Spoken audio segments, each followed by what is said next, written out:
fly with just the ailerons and then just the rudders. Pick a point, give me a turn to the right with only the aileron. Feel how long it took us to get into that turn and actually really start moving. And now turn out. See how we're swinging to the right first and then we're going to go to the left? Here, keep going. We're swinging this way, going the opposite way, and then getting into the turn. It's just very slow. That's adverse yaw, where the nose has a tendency to swing outside of our turn. Okay, now I'm going to have you just fly with the rudders. Turn me to the right with just the right rudder. Hand off the yoke. What the rudder does is it yaws us. It moves that nose left and right. So that nose is just diving. It's coming down. The reason that I show you this is because I had a student ask me one day, what's the most important flight control? Can I use rudder without aileron? Like, which one is more important? So I showed him this. Because it's like, well, we have 3 primary flight controls. Rudder, aileron, and elevator. You saw that when we just used rudder, that nose is diving. Like, you're accomplishing the turn, but that nose is diving. When you just use the aileron, we're very delayed, we're slow, it's not coordinated, the nose is outside the turn.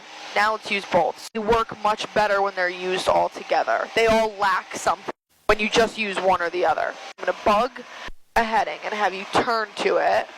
And I want you to use an equal input of both aileron and rudder. Look outside at your spinner, at your propeller. Feel how nice and coordinated and sharp this is? What's something that's happening right now? We're descending. We're descending, right? Do you know why that is? Because I have too much rudder.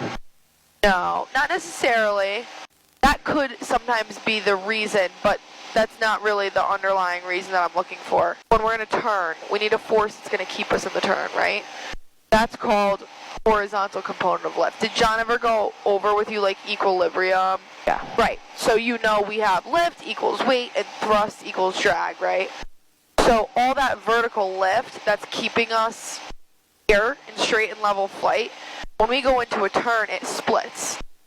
So now some of that vertical component of lift is now horizontal to keep us in that turn, which results in now we don't have as much vertical lift and we descend slightly. We descend slightly. That's why that's happening. What is my point of telling you that is that we just talked about the primary flight controls and how in turns, rudder and aileron goes well together and gives us that perfect recipe for a perfect turn. Well, what did I say the third primary flight control was? The elevator, right? So when we're in that turn and we put the turn in nice, it's sharp, it's beautiful, now that nose is starting to come down. That's where the elevator comes in, where you start lifting it up.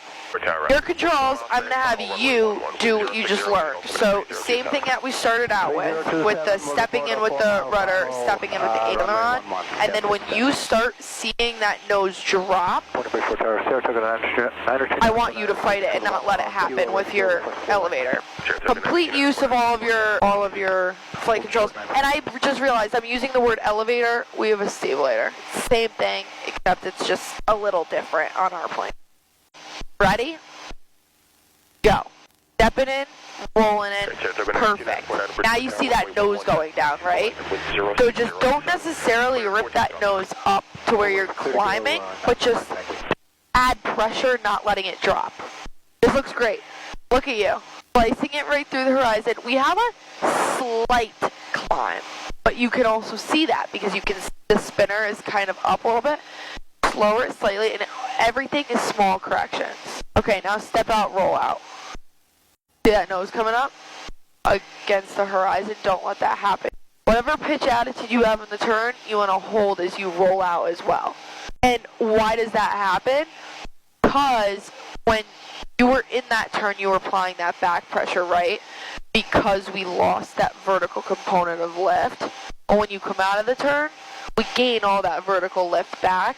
So if you're going to be adding that back pressure, it's going to cause you to climb because it's no longer needed.